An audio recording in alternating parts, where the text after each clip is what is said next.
My name's Fraser Doherty. I'm 24 years old and I run a company called SuperJam, and we make 100% fruit jam and sell it to the big supermarkets.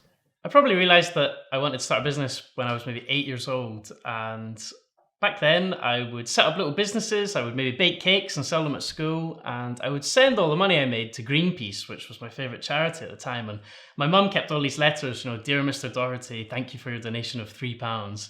And I guess that I always felt that starting a business was a way that I could make some kind of impact on the world. I first started making jam with my gran in her kitchen in Glasgow when I was 14 years old, and after learning her recipes, I started making it myself, selling it at farmers markets and to little shops. I came up with the idea to make jam 100% from fruit, so without adding any sugar or anything artificial, and I was able to convince big supermarkets to believe in my idea. And they also loved the idea that I was trying to do something new, do something innovative in a market that's been around for hundreds of years.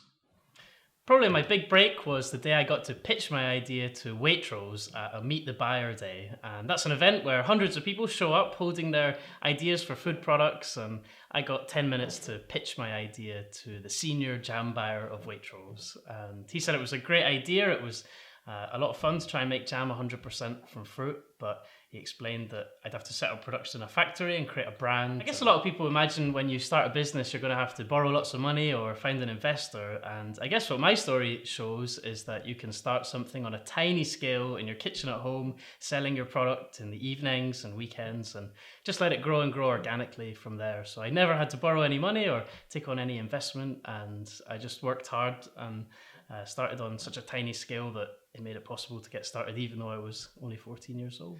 Definitely when I was 16 years old and I was visiting factories and design agencies and supermarkets trying to get them to believe in my idea, a lot of people were a bit skeptical of this kid turning up with no money, no idea how supermarkets work, no experience, and in fact not very much more than just some recipes and this kind of vague ambition.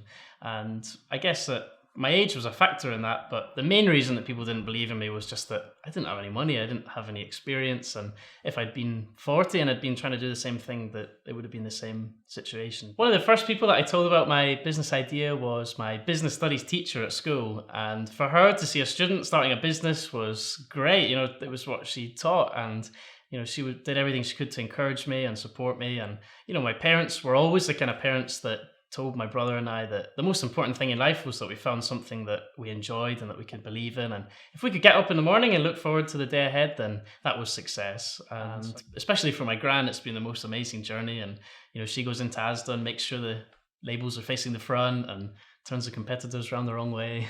Probably the biggest mistake I made was that I thought that packaging should make people laugh. And if you make them laugh enough, then maybe they'll buy your product. And originally we came up with this idea that SuperJam should be a kind of comic book style brand, SuperJam, Superman, and created this brand which was really funny, but when I pitched it to Waitrose, they didn't agree. And having spent a year working on it, that was kind of a moment where I really questioned what I was doing, whether I should continue. But I then got some great advice from a few people and realized that a brand should have one message that it's trying to get across. And in the case of SuperJam, that message was 100% fruit. I think probably one of the big lessons was just that everything takes a lot longer than you think it's going to. And definitely when I was a kid and I was kind of naive about how things worked, I thought, hey, I can make this product and it can be on the shelf in 4 months' time. And obviously, it took 2 years of time. I think the thing that motivates me is just the feeling of creating something. And the most amazing moment in my whole journey was when I saw my product on the shelf. And even now, when I see it on the shelf in a supermarket, I find it kind of exciting. And just that feeling of hundreds of thousands of people enjoying something that I came up with and that started from nothing is really the feeling that motivates me to do more. But I see it that if it becomes a commercial success, then that means that we can do good in the community. And maybe if we do good in the community, then some people buy our product as a result of that, which makes it more successful. And the whole thing kind of goes round and round. So I see doing good and making profit as interrelated and one and the same thing, really, if that's how you measure success. I think that the thing that made it happen was just that I wasn't afraid of trying in the first place. And I meet so many people who have an idea for a business or know they want to start a business or even have a plan written, but don't take the first steps of giving it a shot. And I think that's a real shame. And it's really just being able to remove yourself from that fear of failure and remove yourself from the fear of all the things that you think might go wrong. And really the reality is that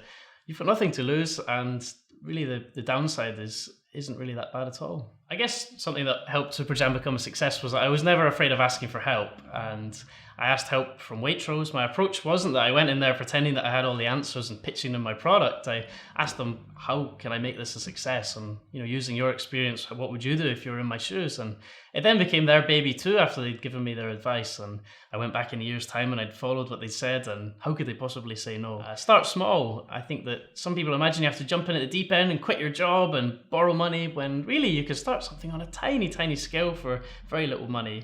And above all, just ask for help.